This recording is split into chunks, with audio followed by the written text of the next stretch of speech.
Hello ladies, welcome to the Manse. I'm Lydia Ruth. I hope you're doing very well in your current circumstances and that you have great plans for improvement. Before I begin, I hope those of you who are new will click the link in the description box and go to the place on which I have embedded this on my blog. And that way you can see everything that I coordinated with it, maybe some links, some books I have spoken of, and maybe a few pictures around the manse. I'm having a day where no one is coming, however they have been. So to clear off a space to work in was quite a challenge. And today I'm going to talk to you about clothing for the home and how important it is, because it sets the tone and it gives dignity to the job that you are about to do. You should look better at home than anywhere else. I would suggest a wardrobe of washable cottons and natural fibers that have a prettiness to them. One of the reasons I like to sew is I can buy a length of fabric and it has prints, pretty prints and pretty florals and checks and plaids, and you wash the fabric first and it takes out all the chemicals and the sizing and the starches and the things that they added to that fabric. And then when you sew it, after you've washed it and dried it and you sew it, it is the most lovely feeling against your skin. It's a whole different feeling than your store-bought clothes. Those of you who are sewists understand this, that there's a totally different feeling of the homemade cottons. The ones that you buy in the fabric stores are totally different than what you would see if you went to a Ross or a Marshall's or a Home Goods or one of those second stores where they sell things that didn't sell last season or have a slight flaw in them or something. Still, there's something kind of off about the fabric that is not as comfortable as your homemade clothing. If I'd had any sense, I would have brought a stack of it over here to show you, but it's similar to what that couch is covered with over there, and that is that you can change it so easily. Clothing for the home is better than a tattoo, because a tattoo cannot be removed easily, and when you've decided that you don't like it anymore, you'll have to cover it all the time. But clothing, you can put you can make whatever print or plaid or whatever stripe you want and have a change every day. You can change whatever you want to wear. So why mess with your skin? You can wear pretty clothing. And you'll be awfully glad if your parents didn't let you have tattoos, because once they're there, and especially as you get older and your skin starts to change, they start to fade and sag. And also, if you get tattoos, ladies, then you feel obligated to show them. And if you get them on a part of your body where you have to keep it bare to show off this tattoo, it's so sad to see that. And also, it's not really modest. The skin wasn't really created to put art on the way fabric is. So if you're a homemaker, you have a great opportunity to wear pretty clothes in the home and never be bored.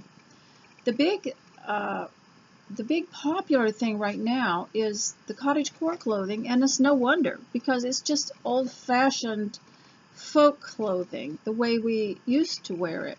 With the ladies' clothes, it's ruffles and puff sleeves and not, you know, not really flamboyant clothes, but just the peasant look. You can't go wrong with a peasant blouse and a peasant skirt.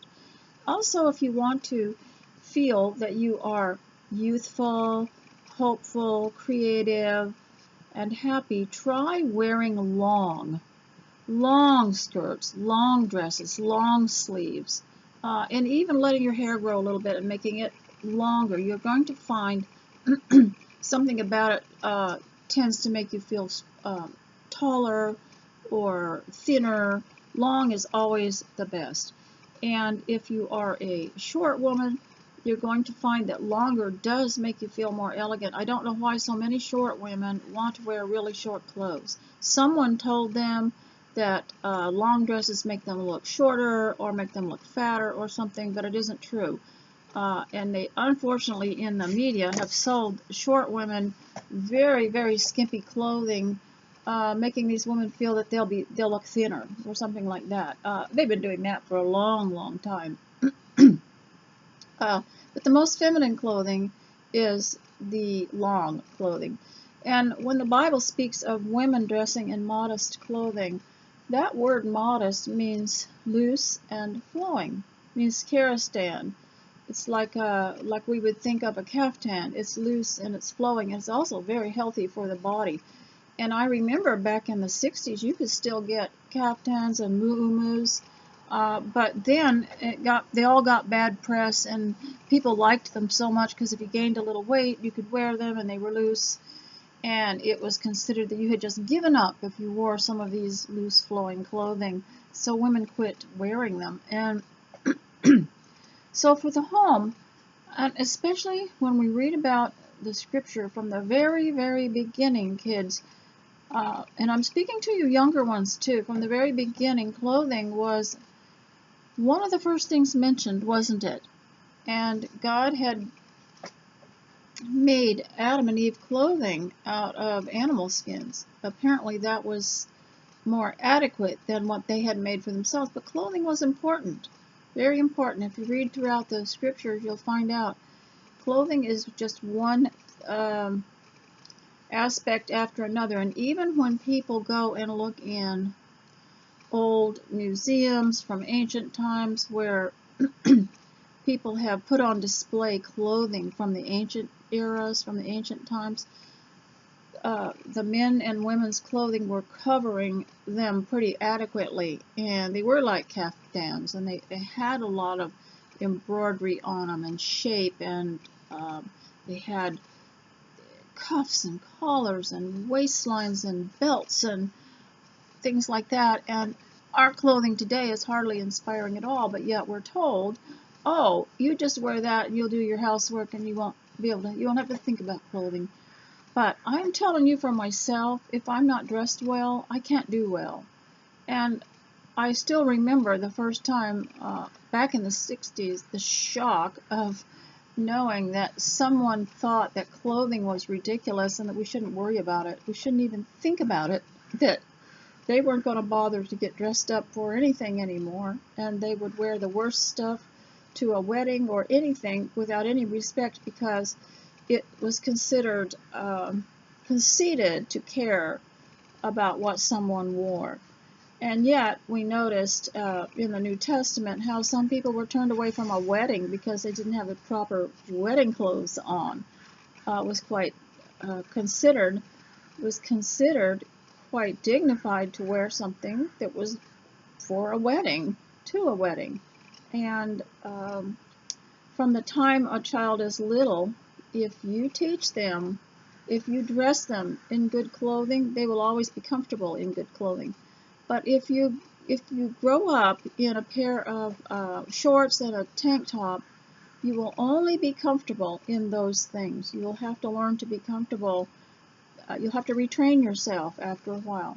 And at a certain age, ladies, maybe 10 years old, you might have looked good in a sleeveless blouse and shorts and tennis shoes, and you might have been kind of cute at 10 years old. But after that, no. By the time you're 18, you shouldn't be wearing those kinds of things. You don't look all that cute in them. They're the dullest of clothing I have ever seen. Summer clothes should be exciting and new and colorful and just show the brightness of spring. If you ever get to go on Pinterest, you look at the cottagecore movement, and you'll see that it's nothing more than what we called peasant blouses and peasant skirts. You just can't go wrong with that kind of clothing. They're universal, they are historical, they are just, but yet you can individualize them because of the colors and because of the prints. And also, one thing that's really disturbing with all the sleeveless things and the shorts and things is that women now feel they have the bare skin available to get a tattoo on. which is a big mistake, because if you get tired of that tattoo, you're not going to be able to take it off. Also, when summer comes, you feel that you have to show off that tattoo. So you'll have to wear the same old skimpy clothing to show off these tattoos. And also, even if you don't have the tattoos, there is the danger of showing off your skin. And I believe that skin is private, and that the eye is drawn to the bare parts of you, the bare parts of your body. That is why I say cover yourself and dress long, because if you want to speak or you want to have an influence, you're going to be doing that from your face, not from your thigh or your foot or your knee. And you don't need to be showing off any parts of your body because they're private. And it is very hard to understand. It is very hard to understand until you really get into designing clothing and really understanding this. You start watching. The best thing you can do is go somewhere in public, excuse me, and watch other people, and see where their eyes go. Especially little children who are barely dressed. That is a very dangerous thing to do, not to address your children, especially in this day and age when there's so much craziness around. You need to cover yourself. Another thing I'd like to warn, especially, well, young and old, you don't need to wear the clingy t-shirts. They show every flaw and every extra roll of fat on your body. And I've noticed too, in this day and era, nobody cares. Because when we were young, we did not want to look fat. But now, if you said, oh, look at that, that just shows this roll and that roll, they don't care. It doesn't bother them at all. And I was watching somebody's video called Whatever Happened to Clothes, or something similar to that. Oh, it was a medical doctor who was trying to figure out why people didn't care about their figures anymore, and why they stopped caring about clothes. It had a lot to do with nutrition. When you are overweight, you don't care. You just throw something on. But most of us, back in the day, if we had a little extra weight, we wanted to disguise it. So we pull a shirt over it, or pull our little jacket closer, or something like that. But we did not walk around showing off our bare skin, because it was private. Now at home, clothing is for covering, but it is also it's an expression in a way of a creative thing. So at home, you can have a home wardrobe, and one of the things I've taught young girls to do is make themselves a picture and drawings of the clothes they have and what they're going to wear them with, and just kind of a little drawings, and get some crayons out and color it, and just kind of set it up so that you have an idea of how to dress for summer. And you'll have categories like, these are the ones I'm going to wear when I do this, or these are the ones I'm going to wear when I do that. And I had one of my granddaughters here for a few days recently, and I was trying to teach her the concept of it. And we had a lot of fun setting up clothing for the scene, whether or not it was a housekeeping scene or an outdoor scene. What would be the most beautiful thing that you could wear? And there is a lot more to it than just, oh, I'm just going to throw something on, who cares? And people will always use that scripture, having food and clothing, therewith be content. And they'll just use that as an excuse to not care at all, to not care anymore, which is a big mistake. And I was going to say that I like this book, Wives and Daughters. I read it sometimes, and I've watched the videos. And it wouldn't be much of a story without the clothing in it. And the clothing is very well coordinated to the scene. For example, when Molly is out walking in the beautiful scenery of Scotland, or wherever they were, I'm thinking it might have been Northern England, but she's wearing clothing that kind of goes with the beautiful roses that are growing on the hedges, and then when she's indoors cooking and something, she's wearing a beautiful pinafore that goes with the dress that she's wearing. Everything seems to go with and go well. And then when there's a ball, they wear special clothes to that ball. And it all has a mood, and it all has a reason. It has an effect on our minds.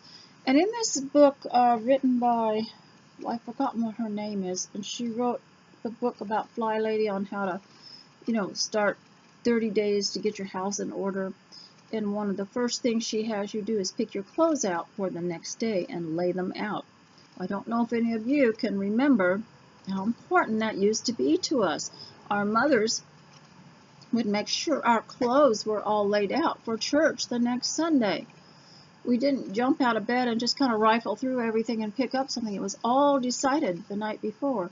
Clothing was respected. It was highly respected. And I see people that are miserable. I know I've seen them over the years when they come to church and they say they don't get anything out of it and that worship doesn't mean anything to it, but they don't go to any effort to dress any differently, and so they don't feel different when they're there during the worship and the singing and other things. They just don't feel different. But when you have dressed differently, and the Old Testament showed many times where when people were to go to worship, they had to put on their best garments. And so, we are in the modern era where people want to argue you down about it and say it doesn't matter. But if you want to do your best and feel your best, then try wearing a dress a day. And I would suggest cottons because they're cool and fresh and crisp, and you can iron them. Especially like the homemade ones, they have a feeling to them that is just wonderful. It doesn't have as many chemicals in them. And so for clothing at home, it is for covering. First of all, it's for covering and for protection, for protecting you. And who said that we're supposed to go around showing off our knees and our calves and our bare arms? I don't know. This is part of the culture.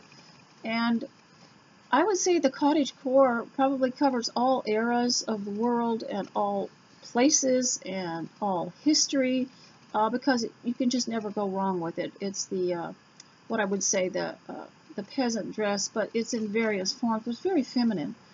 And being home means that you can dress with what you like. And if you're not happy with the way the culture is, you can change that culture.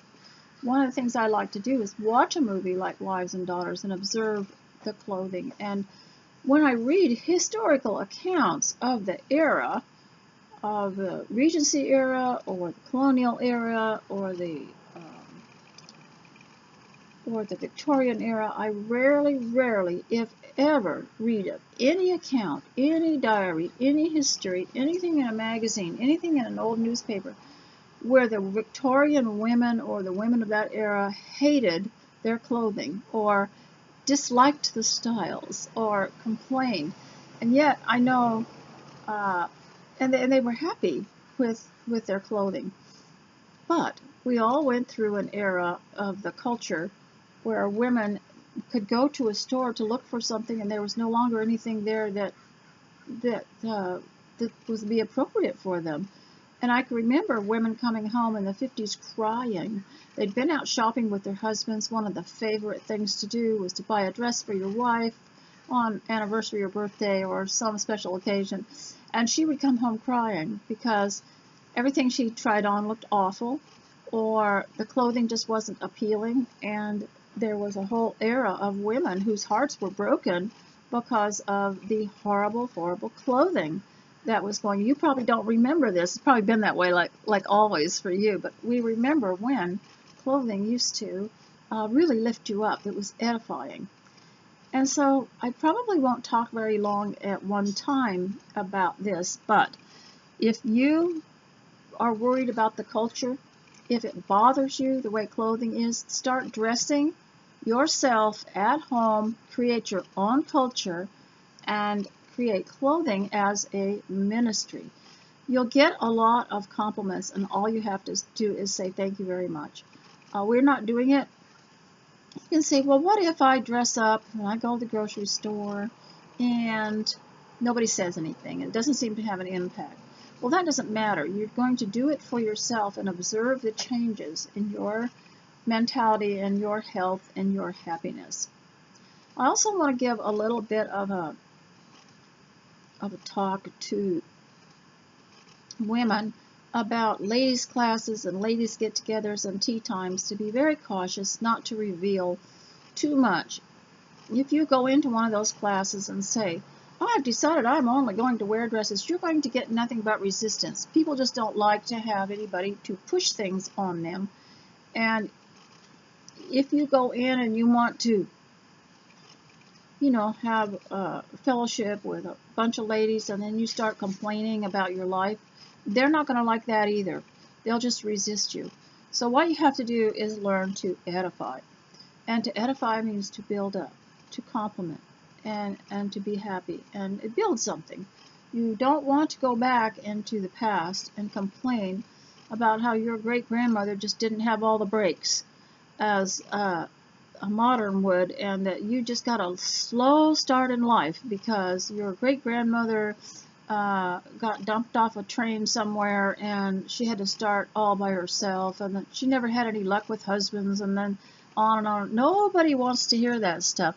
If they did, they'd go probably watch it in a movie. But what we want to do is to build up other people and not to pull them down with our sad story. There's not one of us have had a life that went on a straight line. None of us. And I would not even tell you anything of some of the colossal errors and messes that my family has gotten itself into over the years. I'd never even mention it because why do we have Jesus Christ? Because he makes all things new and he can set us back on a rock. He lifted my feet out of the miry clay. He lifted me up out of the miry clay and set my feet upon a rock.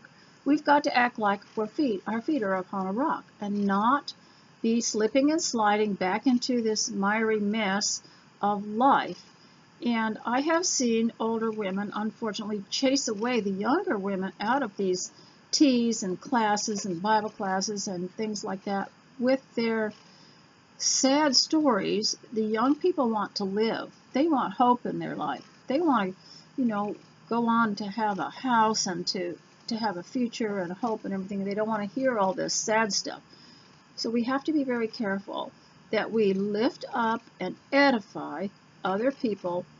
And if you want, the older women are supposed to teach the younger women, but how are the younger women going to listen to the older women if they look awful, if they dress terribly, if they don't have an optimistic, happy outlook to life, if they're not healthy, and they're not enthusiastic about life, and they're not grateful. And the best way to overcome some of this negative talk is to be grateful. Just to make your gratefulness list. And when you look at it, there's always somebody worse off, isn't there? But we also need to teach the younger generation not to indulge in that kind of talk when they get around young people. Sometimes they'll run off to a school or to some kind of career or business, and there's that kind of talk going on all the time about messed up lives. And I suppose it started with the soap operas and with the chat shows and things like that, where they were just exposing everything and wanting everyone to be, quote, authentic, and which is very unhealthy. Is very unhealthy. The Bible says to take captive every thought. It's similar. I know that has a deeper meaning than that, but I always think of Pandora's box. We were taught this Greek mythology when we were in public school. It could be useful. And that was, don't open the box because it's full of shame and mistakes and fear and regret. And if you open the box, all this stuff flies out and you can't get it back in. And so this woman named Pandora was told not to open the box. And so it's the same with taking captive every thought. You might have failed somewhere in life, but should you let that out? Shouldn't you lock that up as a captive and just keep it there and keep it between you and God? Do you have to tell all? Is that going to make you better? Is that going to make anybody else better? Well, we've been told, yes, it helps other people. Somehow it helps other people. I don't believe that it always does. I think it also is a bad influence, and that it's a temptation to others to think, well, that's the way life is, so maybe it'll happen to me, maybe it won't. But they don't try any preventative way of keeping their life straight, because after all, everybody else is flailing around in this mud puddle of despair. So yeah, that's the way life is. But I think as older women, we do have to take captive every thought and not be spreading around the kind of stuff that depresses other people. And also, we need to teach the young not to indulge in it either. Sometimes we try to help young people, and maybe we want to help them dress better or something like that, but they want to pull you down into this kind of talk. And older women are supposed to be serious-minded, holy, and if we want the younger women to be like, because it says the older women are supposed to teach the younger women, how are the younger women ever even going to want to be taught? If they don't like what you look like, if they don't like what you sound like, if they don't like your attitude, and they don't want to turn out like you. So some things you have to keep quiet.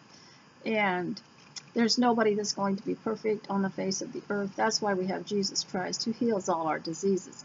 Now, ladies, I would like to talk more, but my notes are a bit disassociated. And also, there's a lot of noise outside. So I've got to get up, close the door, and do another episode for you. So I hope that somehow this may have helped you. I will try to get my outfit on a dress form and show you a picture of it along with the teacup. And I just want to thank you for being so patient and to come back and to listen to me. I'm going to try to post every day. I know my house is never going to be in order enough for me to justify sitting still and broadcasting. So I'm just going to do it anyway, and you can't see what's behind the wall over there. So ladies, God bless you. Stay close to Christ, and I'll talk to you later.